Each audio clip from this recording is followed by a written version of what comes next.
Welcome to another episode of Being Human. I'm here with Malcolm Parlett. He's a Gestalt practitioner, he's an academic, he's been a consultant, a therapist, the author of this fabulous book. I'm not sure how easily it's going to be to see this on screen here, but I'm using my iPad.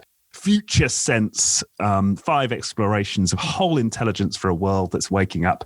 He comes highly recommended from a friend of mine who's also a consultant. Malcolm, welcome to the show. Thank you. I'm glad to be here. I'm delighted, excited, in fact. Yes. Wonderful to have you here. And I've just finished the book. And it's sort of alive with stories of your experiences across the breadth of your career. And you've sort of wonderfully brought all these threads together into this framework of whole intelligence and these 5 explorations, which I really enjoyed. Maybe for our listeners, we should give them a little bit of the backstory to Malcolm. All the way back, I suppose. To your birth, which is interesting and plays a role in the book. Does it? I can't remember what. In terms of being a war baby, right? Oh, a war baby, absolutely, yes. With a lifelong commitment to peace, actually, to taking peace seriously. And as something that we should put as much effort into as we put into preparation for war. It's just right. That would be an example of whole intelligence par excellence.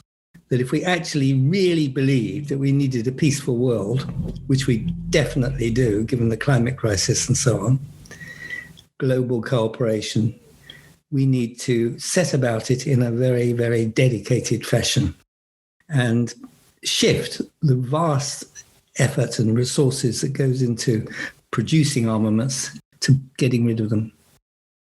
Ah, okay, yeah. So, yes, I'm a bit of a peace activist on the quiet, but I don't chain myself to railings, I'm afraid. I don't have the courage or the endurance or the bladder capacity to do that. Right. Yeah, that's true, isn't it? You've got to be able to hold it. You're going to glue yourself to a fence somewhere. Anyway, so yes, that's the beginning. But I mean, I went to university and studied psychology and went all the way to getting a PhD, and then I got this fantastic break to go to America and to work at MIT, which I did, and in that time developed a whole series of approaches to studying students learning. And I was working with 2 psychiatrists who ran the student health service there. And I started really observing and being a sleuth, an anthropologist, and a kind of natural history observer, which psychologists, I'd been trained as an experimentalist, but I became much more of a all-round observer type. And from that has grown really the work I've done with a very big extra influence when I studied Gestalt approaches. And so that added a whole extra huge series of new dimensions to my work. Oh, that's interesting. So maybe give us the before and after, Malcolm, pre-Gestalt and afterwards, and how that changed you. Oh, gosh. Well, before, I was already holistic in mindset. I wanted to study complicated things in their entirety rather than trying to categorize and objectify, measure, define, all of that scientific method, which has its place. But I wanted to do something else. I wanted to keep close to the complexities and the way that everything relates together and things impact one another and so on. So what I was doing at MIT, and I carried on at the University of Edinburgh and later at the Open University, I was interested in not just students intellectual achievements, important as those are obviously in a university context, but also in how those qualities of thinking clearly, analyzing, having judgments and so on were ground in who they were, their personalities, their enthusiasm, and how that interacted with the way in which they were being taught, turned on, excited, stimulated, whatever. So you've got to look at everything in the round. And that, I think, is a lot of our reductive scientific approaches, which are fine for certain things, but they're in the social sciences, I think they've been really rather inappropriate. We really needed a different form of rigor, the kind of rigor that, very good historians bring to their work when they check things and they look for evidence and so on, but they're not grilled into a kind of control group, experimental group, measuring changes, which I called at the beginning, this was pre-Gestalt, I was already calling this the agricultural botany paradigm, because it was like, you grow things and you put fertilizer on this lot, but not on that lot, and then you see how their growth is different. I mean, it's just ludicrously oversimple for dealing with the real world. Right. So I was in on all of that and teaching people my methods of combining data from all sorts of sources. And that grew into organizational consulting, particularly for educational institutions and philanthropic organizations and so on. So, and then I encountered Gestalt. And what Gestalt did was, so we come to the after now, was to shock me out of my roots, really, to come into the present. Right. And to tell a higher grade of truth. It's like I had been brought up in sort of middle class, academic, had an academic background and so on. And I had a front and I tried to defend against, assaults of criticism or whatever. But it was about it. When I got into Gestalt, I realized you couldn't get away with all of that. Because actually, if you're fully aware in the present, then you notice when you're putting on an act, or you're not really saying what you really think, or you're not in touch with the fact that deep down you may be harboring a huge resentment or grief, or the after effects of long-term after effects of psychological injuries or traumas, whatever. So that, and then in the work of the Gestalt work I did, I was very privileged, had a lovely, fantastic group of trainers at the Gestalt Institute of Cleveland. I learned to stay with what's happening in the moment, to notice what's going on for me and to notice what's going on for whoever else I'm with at that time. It might be a group, it might be a family, it might be an individual. And to notice my breath, my voice, how grounded I am. Am I settled into my chair? So, of course, I'm now doing all of this because talking about it. In fact, it's having an effect on me. I'm checking myself as you're saying each of those. Exactly. And that is absolutely what I loved about Gestalt, was direct, and you could make an immediate change, immediate differences. And one of the things that I remember learning, it was so simple and yet so important, really, that the only way you can make a change is in the present. Because what's gone is gone. You can't change the past. You can change how you view the past and deal with the present consequences of whatever happened back then. But you can't actually go back. Equally, you can't go into the future. You don't know what's going to happen. I mean, we can see this so vividly now with the pandemic. It's like people are jumping up and down saying, oh, I can go on holiday and I'll be able to do this. And when the things are lifted, then I'll be able to do this. And they don't know, because they don't know about the new variants coming on that might come in. We've had so many surprises along the way, and we could have more. We don't know. So you can't fix the future. You can have an intention. You can make a plan, but it's provisional. It's tentative.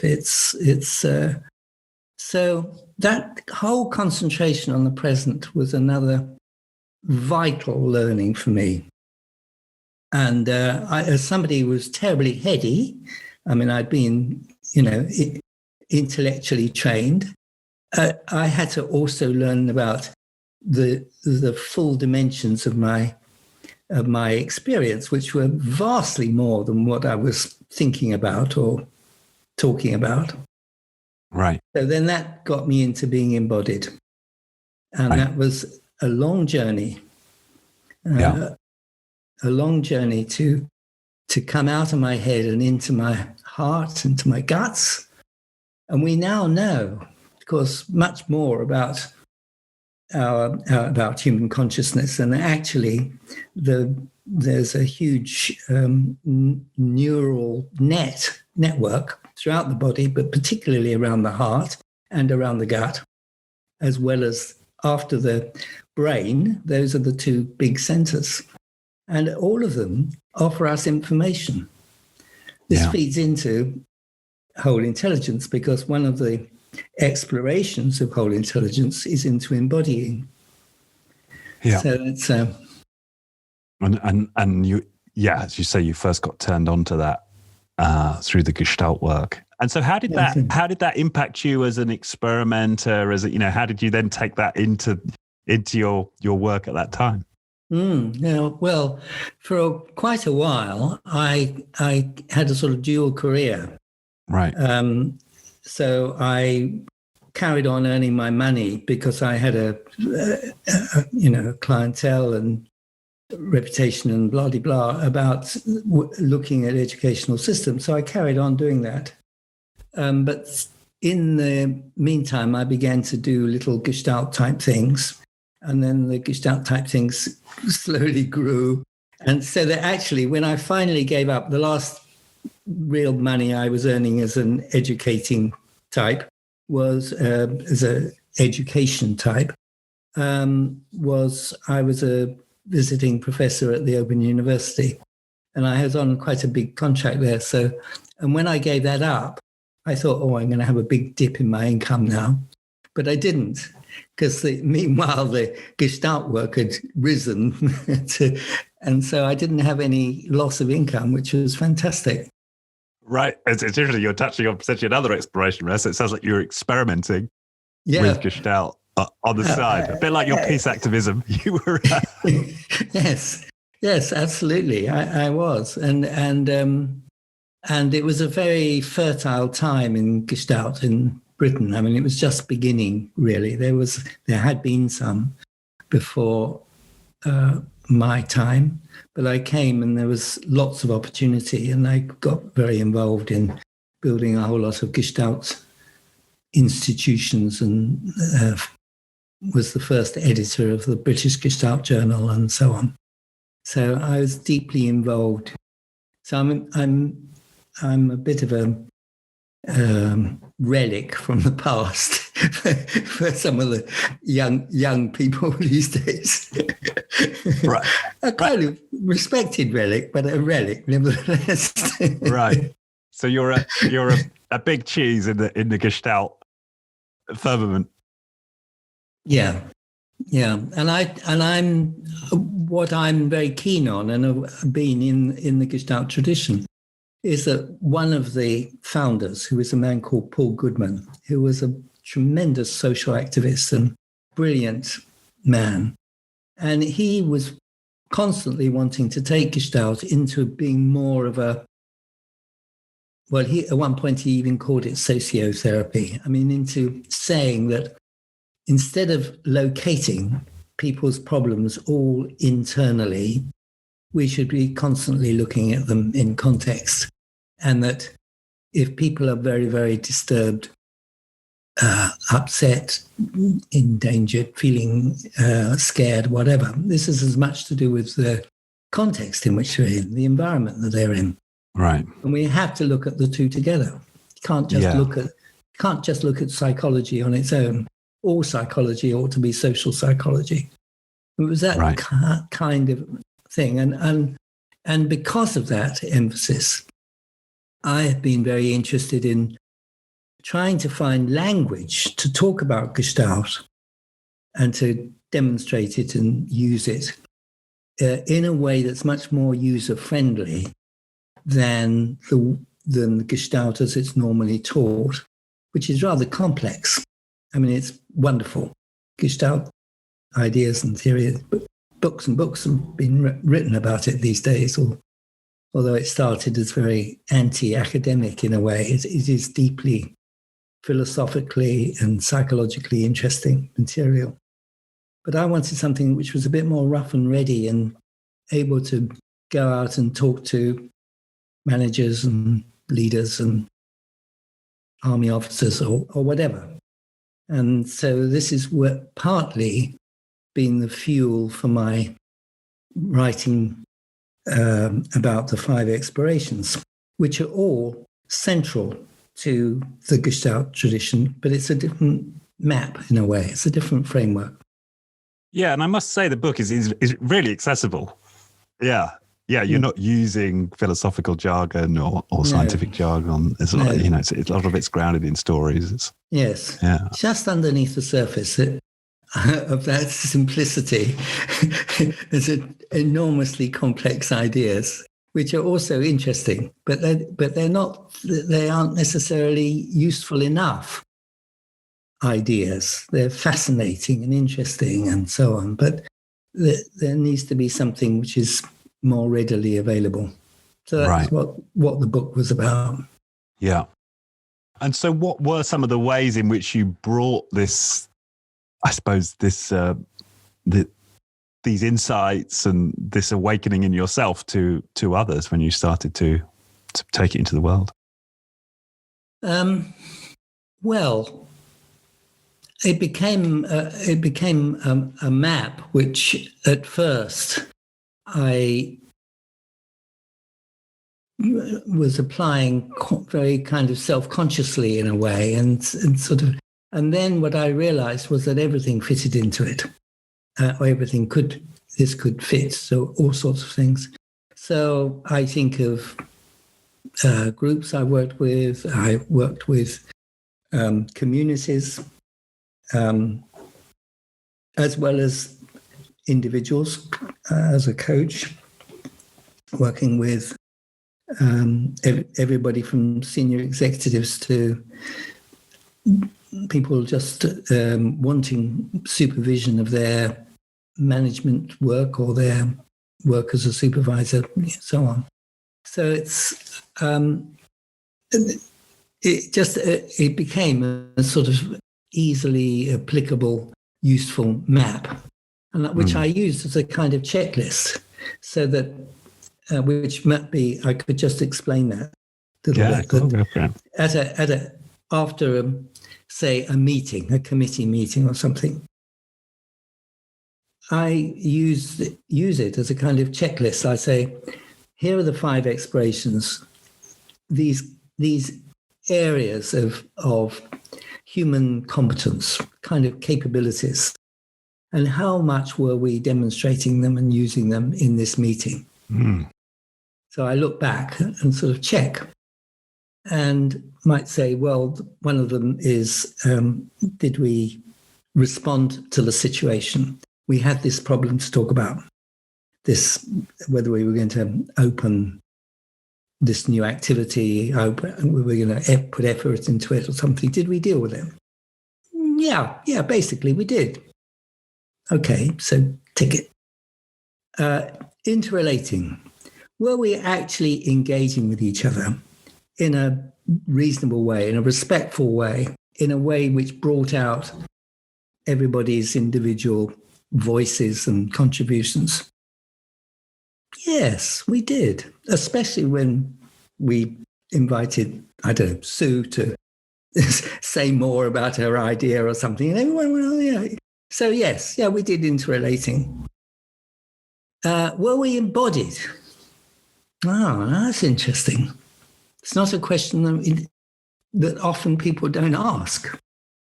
Were we embodied? Almost never, I'd say, Malcolm. Yeah. Yeah, were we embodied? Were we actually in touch with our feelings? Were we comfortable? Yeah, actually, most of the time we were. Yeah, somebody pointed out that we'd all wake up more if we stood up and stretched and opened the window and had a good gulp of fresh air, and loosened our shoulders and just generally stretch and just take a few moments out.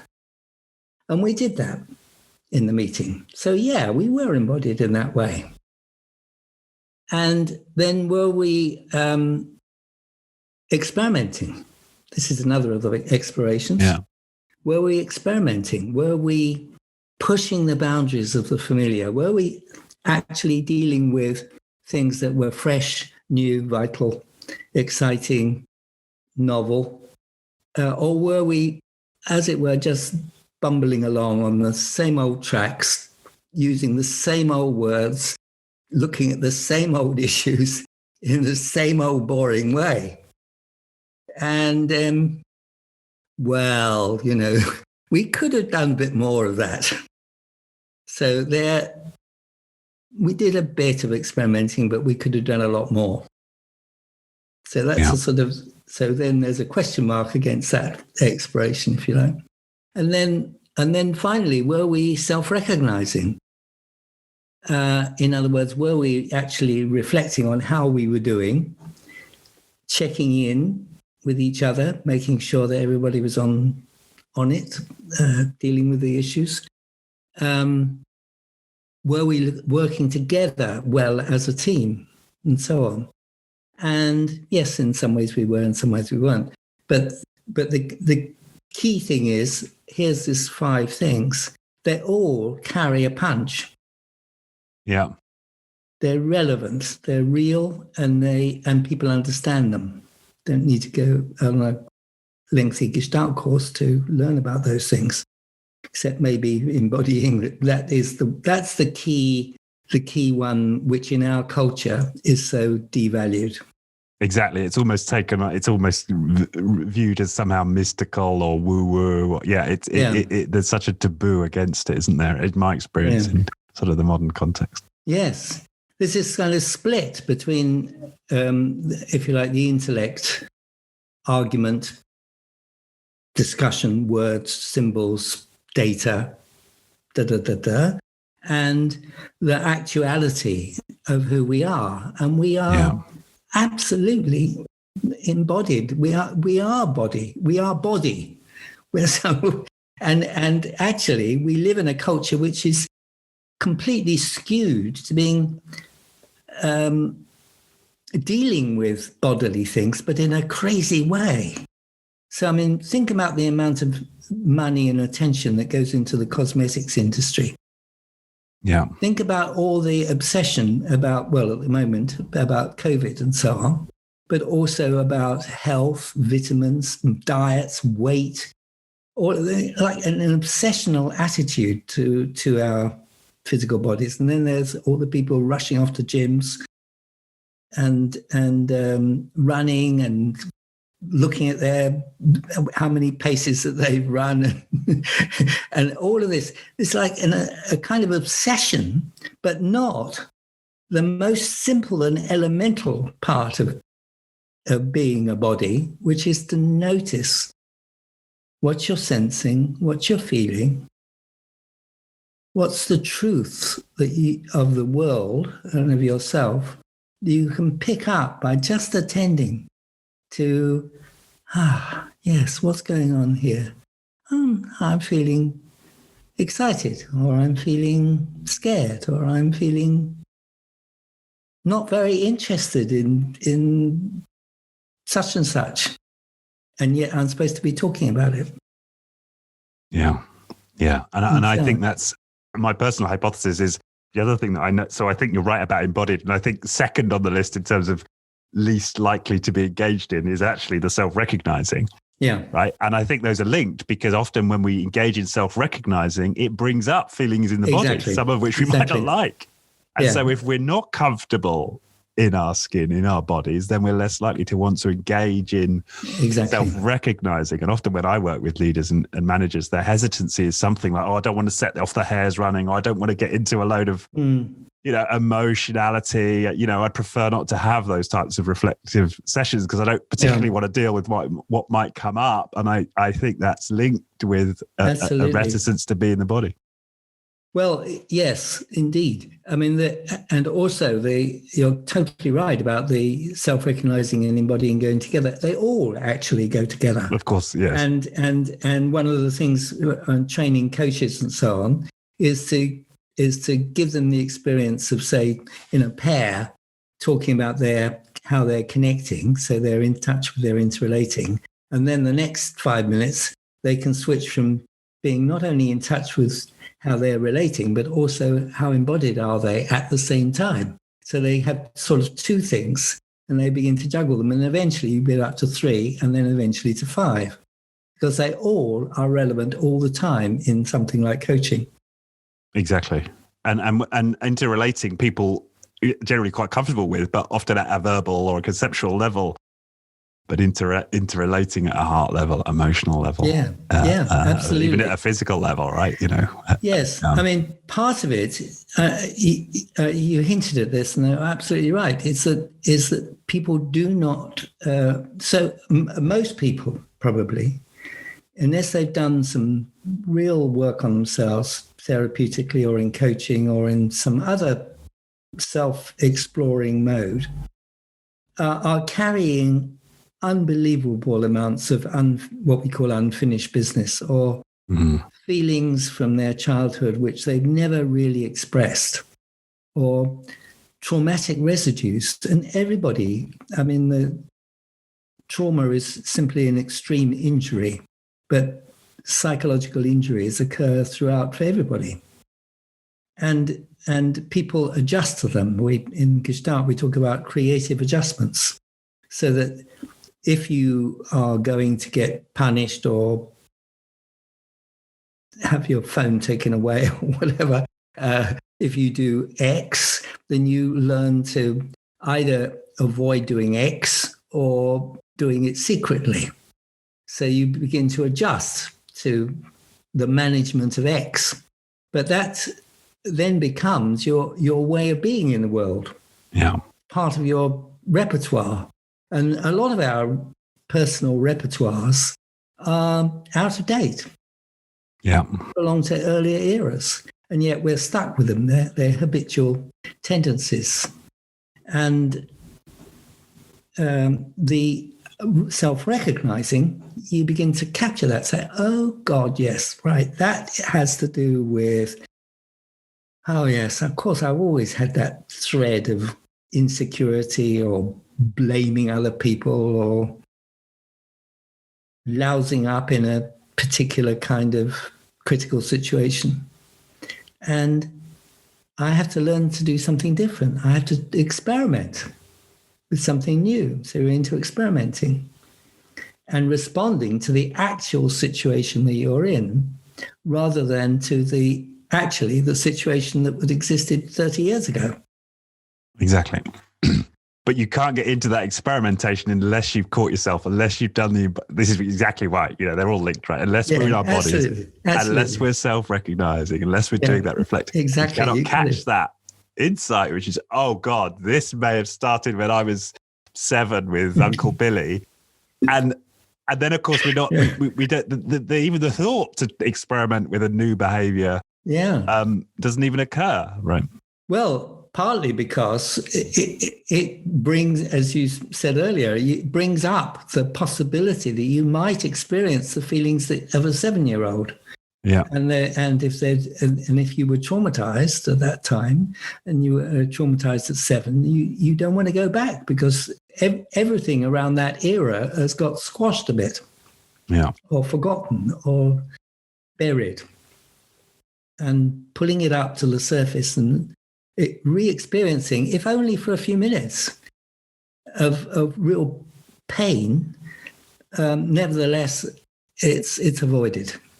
So all the defenses at the time that you had, like if you're a boy, you almost absolutely had to learn to control your tears. So, you couldn't cry. So that would bring down unbelievable shame from your peers and so on. So a lot of men have got fantastic tension around their eyes, and they restrict their breath, and they do all sorts of things to avoid crying. Thank God it's changing.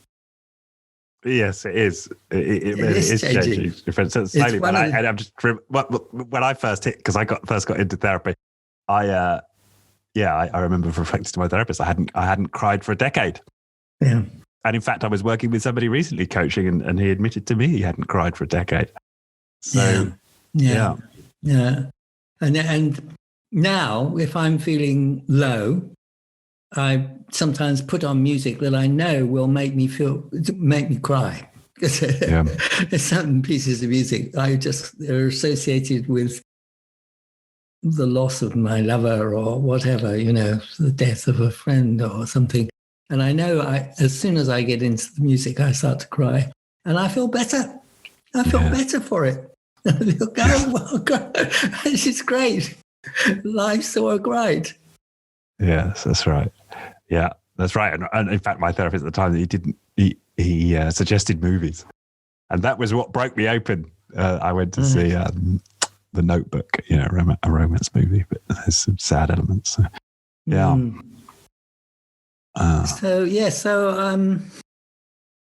It's been a journey. I'm still learning, of course, as we do.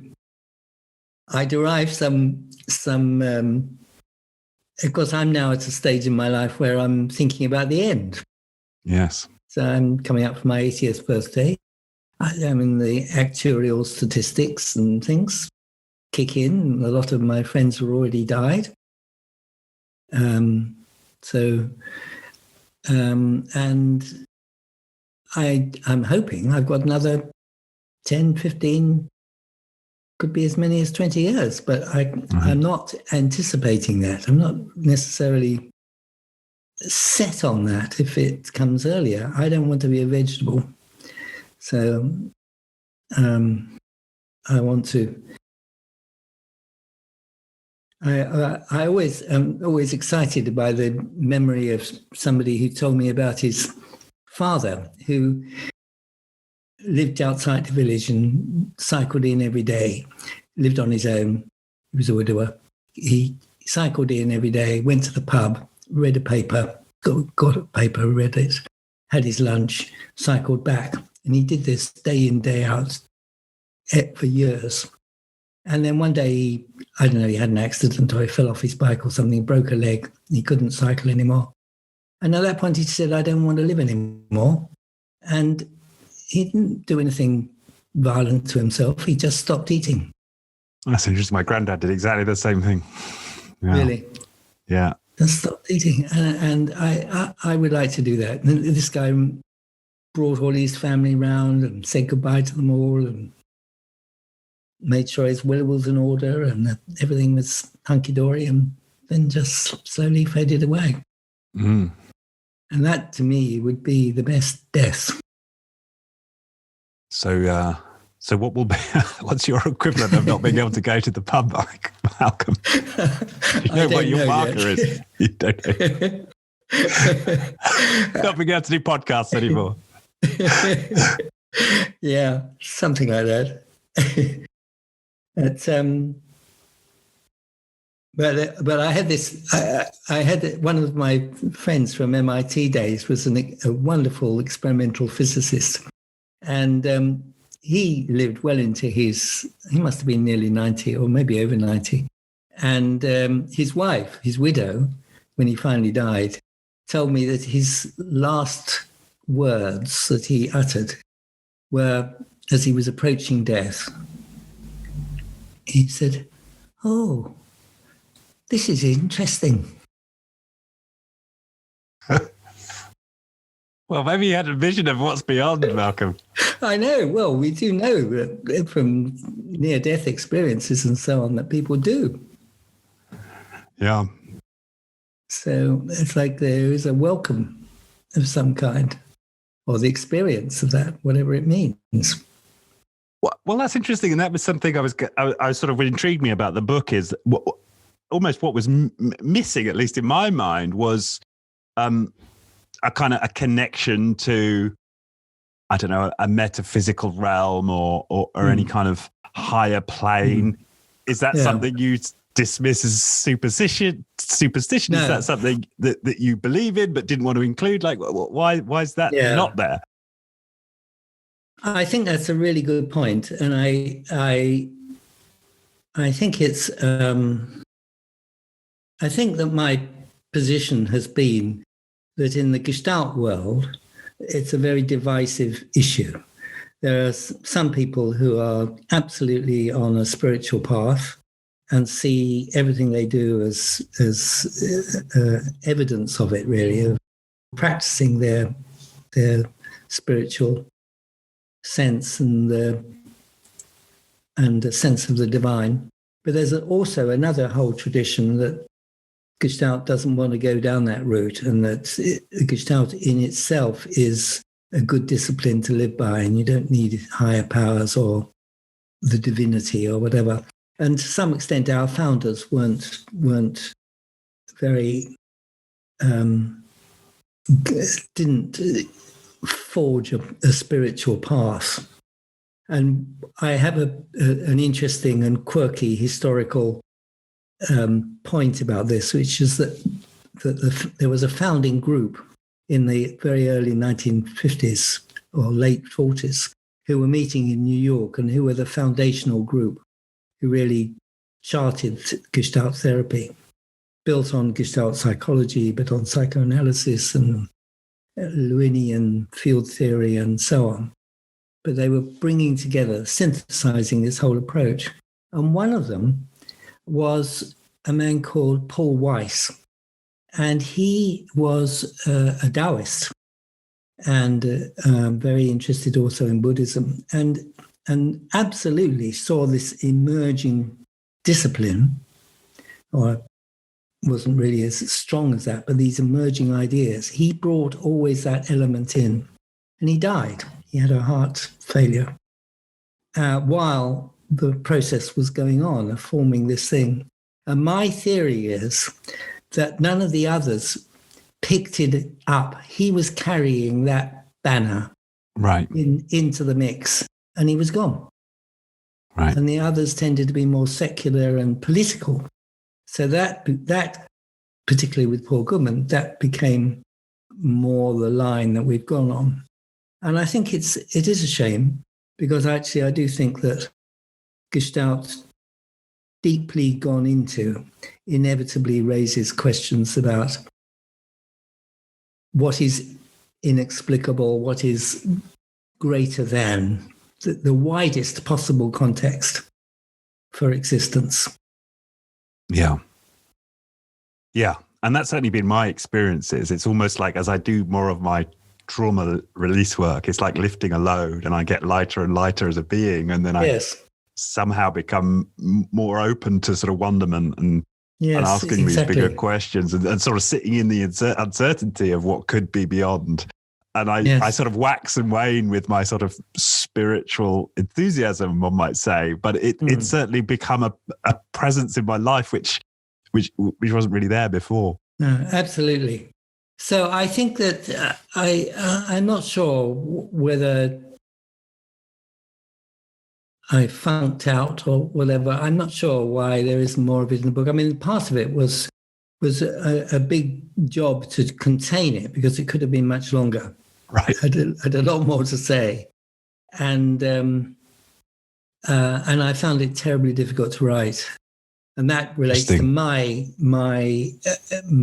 problems, my own personal struggles, because I had one of my creative adjustments when I was very small was to keep quiet and to hide rather. And so the whole later part of my life where I've been wanting to come out and to speak and be more bolder in my statements and in my having more courage to speak out and so on, all of that's been learned behavior. It was not what I started with at all. Right. I was Mr. Invisible and learnt to live in the shadows, really. That's fascinating because the book's so vivid. I know. And bold. Right. Yes.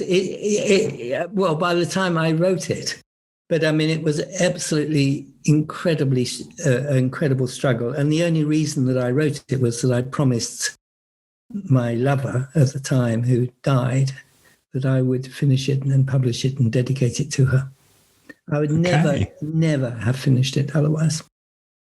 Wow. And it was a sacred promise. Yeah. I had to do it. And even then, I had points where I wanted to give up. And I was sort of saying, well, she'd understand. And, and I thought, no, you got to do it. You just got to do it. Right. Yeah, wow. it is a paradox. And I do write. I always have written a lot. Papers, chapters, small things. But to write a book that was, as it were, so much more revealing of my totality, my total being. That was the struggle. I had to show myself.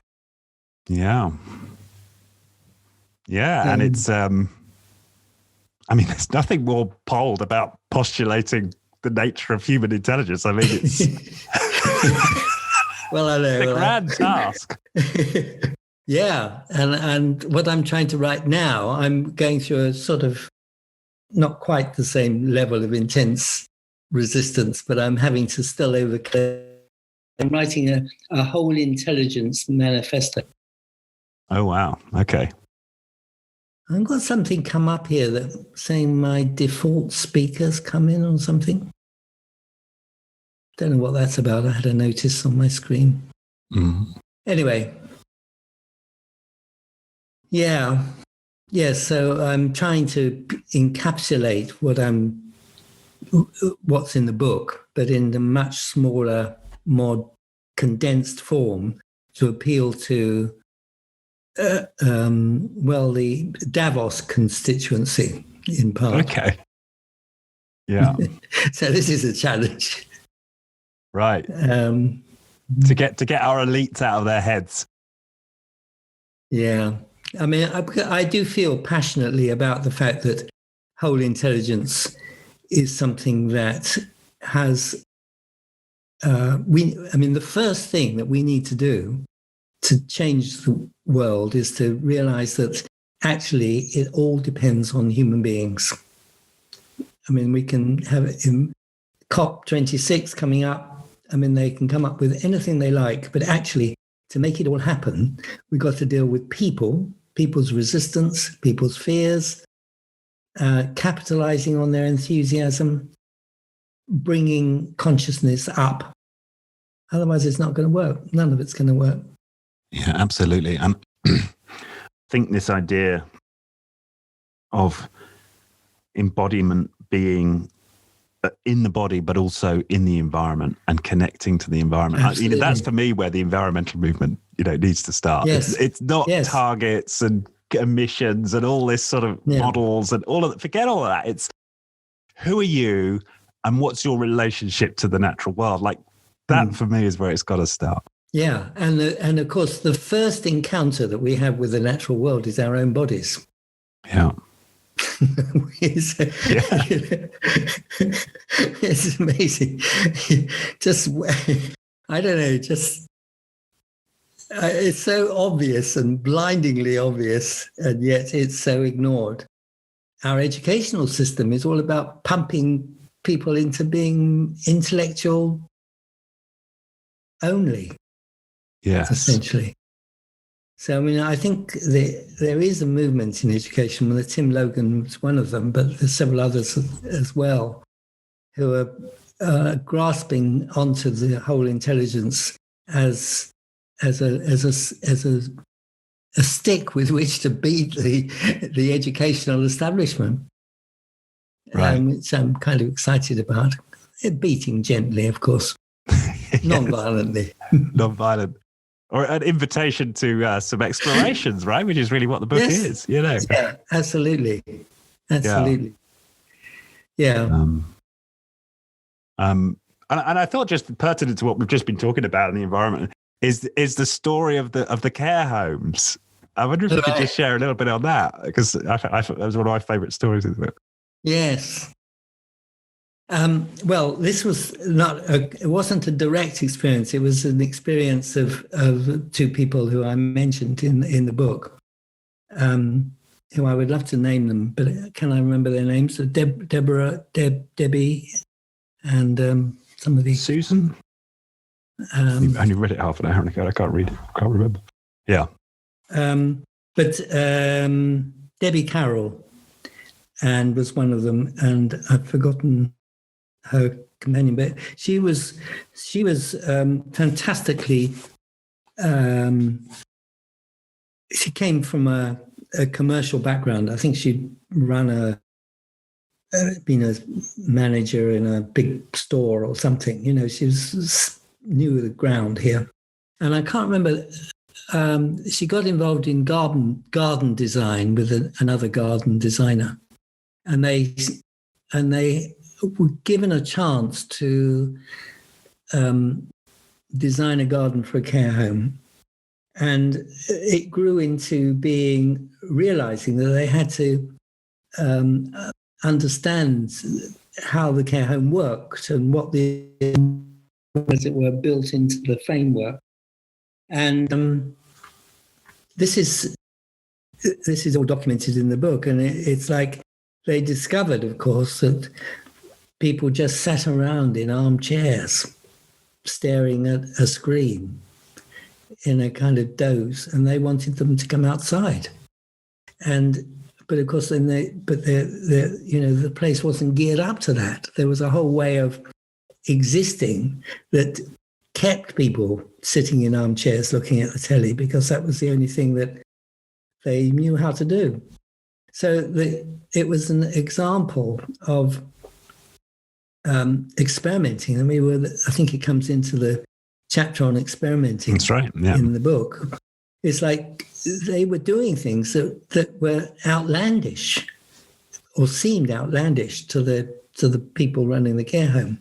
But they realized that once they did get people sitting out in the garden and so on, that they were more comfortable, and that they were happier, and that they were more engaging with other people in the home and so on.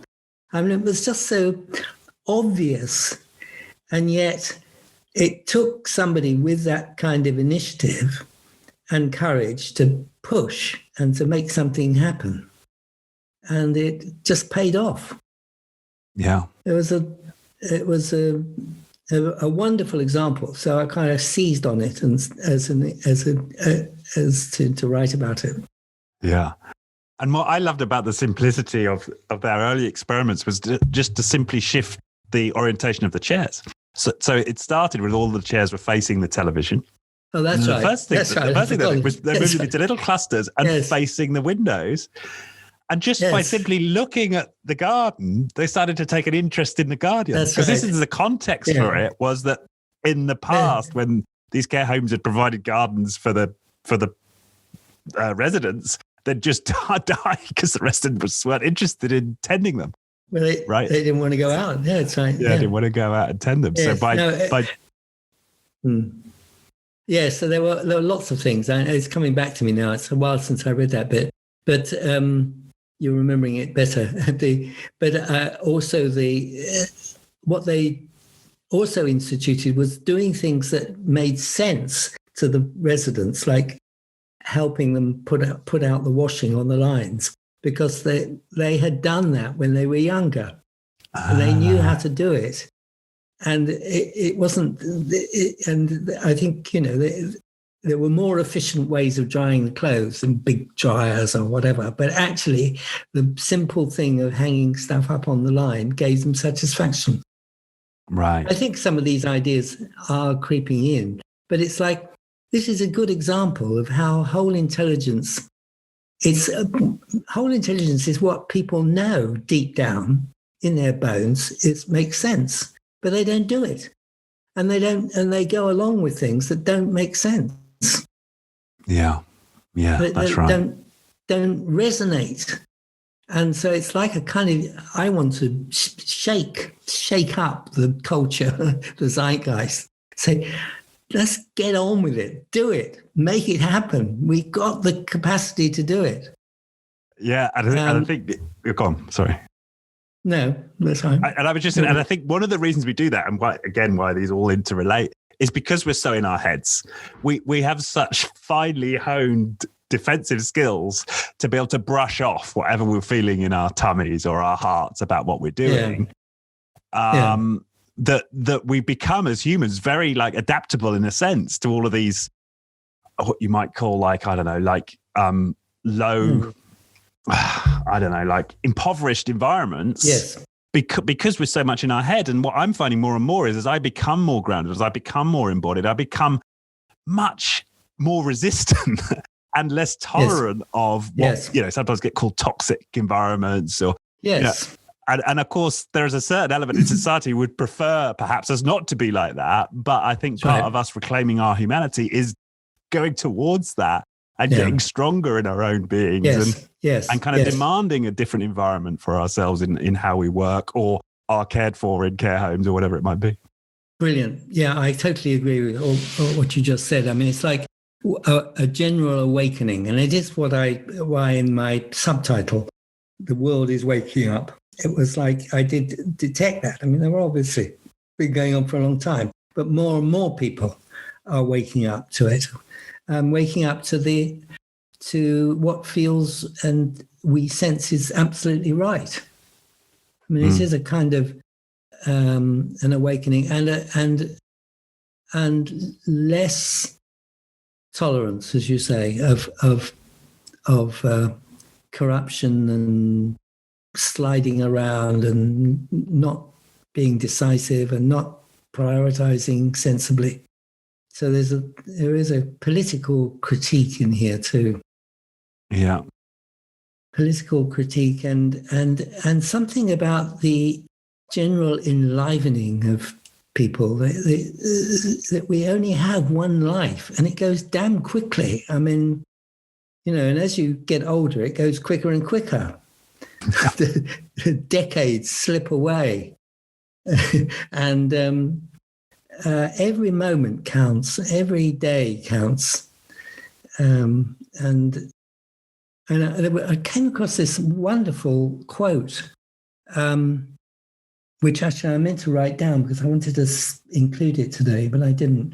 But fundamentally, it was a statement saying that in every encounter with every person we meet, we have the opportunity to make a real difference to their lives, often simply by just listening, maybe saying something back about our own reactions to what they've said, offering a word of encouragement, a word of thanks, a word of acknowledgement, a little gift.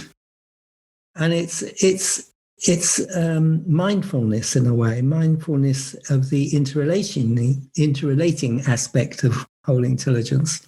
We are all connected. We're all fundamentally similar.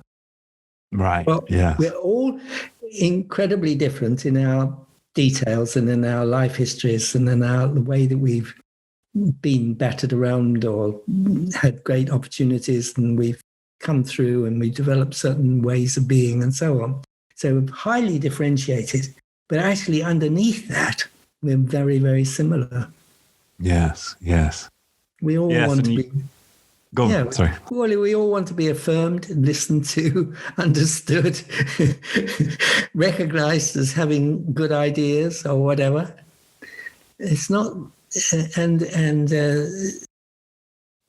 we need other people, and anyway. Yeah. No, it just reminds me of, there's a section in the book, the interrelating chapter, where I think you mentioned one of your colleagues who just relates a story of simply playing back, I think to an individual he was coaching, everything that person had just said, just point by point. You said this, you said this, you said this, you said this. And maybe you might, as you say, you might want to add some of your own reflection on it. But just that very simple act, and I find it in my own work, if I just stop, try and put my attention on all of their words, play back verbatim some of what they makes an enormous difference to their life in that moment. Yeah, absolutely. One of the great laws, if you like, of Gestalt is the principle of paradoxical change. It's like you don't try and change somebody; you try and enter into their world, and in a sense, help them to expand on their experience in that place, wherever they are. Right. And the more that you do that, the more that change comes about spontaneously through a process of self-organization. So it's like it's a paradoxical. You actually bring about change by not trying to change anybody, but to just meet them how they are. That's. Oh God, Michael, I need to clip that out and just play it into my head every morning. Because I am a repeat offender of trying to project like how I want the world to be on others. And every time I stop and, as you say, just listen and let them expand, of course, the results are much superior. But, far superior. Yes. Yeah, well, this is one of the paradoxes of life, isn't it? That almost every good idea, you can think of circumstances where the opposite idea is also true.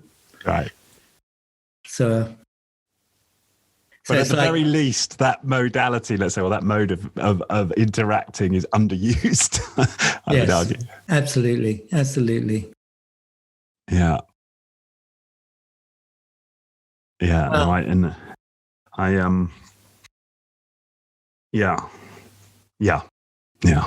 I'm just, come on. Are we coming up to the end? We are coming up to the end. We've had an hour. Yes. Well, I'm thoroughly enjoyed this. It's great to meet somebody who really gets it so quickly, because you've been on some kind of parallel journey. Oh yes, I have, and as people who regularly listen to this show will know, my journey has been on the therapeutic path in a modality called primal therapy, which emerged at a similar time in a similar part of the world, right, to a lot of the Gestalt practitioners. Yes. And has perhaps a much deeper focus on trauma, right? Of course, which is part of, as you just described, part of the kind of Gestalt view, but primal sort of focuses very heavily on that aspect of the human experience. But there are a lot of parallels. Yes. I do remember once that I had someone it wasn't quite primal therapy. I think it was more, what was it? Rebirthing type things, which kind of, I think, associate slightly with primal therapy. Sort of. Well, sort of. I mean, a lot of the pure primalists would be horrified at that. Well, correlation or whatever. But I remember that I was working with her, and if she was slightly sad, she would immediately just go into tears and so on. And if she was angry, she'd go into a rage. Or if she was happy, she'd be jumping up and down in joy and so on. And I can't remember why I was working with her. I suppose she must have come to me for therapy or something. And but anyway, I just concentrated on trying to lessen her extreme emotiveness. It's completely opposite to what I was doing with the vast majority of people, which was to encourage them to enter their feelings. With her, I was saying, okay, so when you feel this kind of sense that you want to just scream your head off with frustration, is there let's pause for a minute. Whether there's any other way that you could do that with slightly less feeling. so the whole thing was different. So this is like the other side of experimenting. See, which right? is, yeah. Well, it sounds like perhaps for her that had become somehow performative, and in some ways, perhaps some form of defense, right? I mean, I don't know. But Absolutely. Yeah. Yes. No, it's good. No, thank you. And I think what I really take away from this, especially from the book, is this focus on embodying and not just within the body. Because of course, having done all this primal work, I'm so into my body. I sometimes forget, of course, that we're interrelated, with the environment and with nature. Yes, indeed. And you've got one quote in the book, which I just wanted to share before we close. That if the natural world is our home, most of us border on homelessness. And, that was one. And sometimes I think it's important for me to remember that our home is this natural world. And the more connected we can feel to it, the better. Yes. Yeah. Great. Okay. Well, we'll put a link to Future Sense in the show descriptions and your website, of course, where there are more resources. Is there anything else anywhere else you'd point people? Well, I like to encourage people to look into Gestalt as well. So there's an incredible amount of stuff on the web now about the Gestalt movement, because it's in some parts of the world it's growing like crazy. Not alas so much in England and America and whatever. So, but in Eastern Europe and other South America and so on, they're huge. Russia, huge. Well, I can imagine why it might be taking off in those parts of Eastern Europe. Yeah. So, I feel a very strong affiliation to Gestalt and gratitude, and also to the whole tradition, actually, the whole humanistic tradition. Also primal therapy. Yeah, we could include that. Yeah. It's a little reminder to be inclusive rather than, hey, you're allowed to know this, which has not been helpful in our human existence. Right, and you talk about that in the book, which we haven't really got into, but the sort of this tendency of us to polarize and put ourselves in an in group and them in an out group, right? It seems to be so wired into our absolutely physiology, right? I mean, it probably was in evolutionary terms, Yeah. Well, there's lots more to talk about, but we thank you, and I'm very honoured to have you invited me and to have had this opportunity. No, it feels like I'm the one who feels honoured. It's great, and I look forward to the manifesto. Yes. When do you hope to have that published? This summer. This summer, okay. Yeah, no, it's got to come out because the time is ripe. The time is so ripe for this. And do you have a sacred commitment for this one? Nothing of the same order. But I do have more. I have some very good supporters and support people, including the guy who introduced me to you. It's been yes. Very, very helpful, Kieran. Yeah. Kieran, thank you, Kieran, if you're listening. If you got to this part in the conversation, you didn't listen. Yes, thank you. Good. Well, that's good. I'm glad he's supporting you. Fabulous. All right. Well, thanks once again. It's been a pleasure. Yeah. Okay. Thank you. Good luck to you and all your efforts. And hope we meet again. Yes, I hope so. Thank you.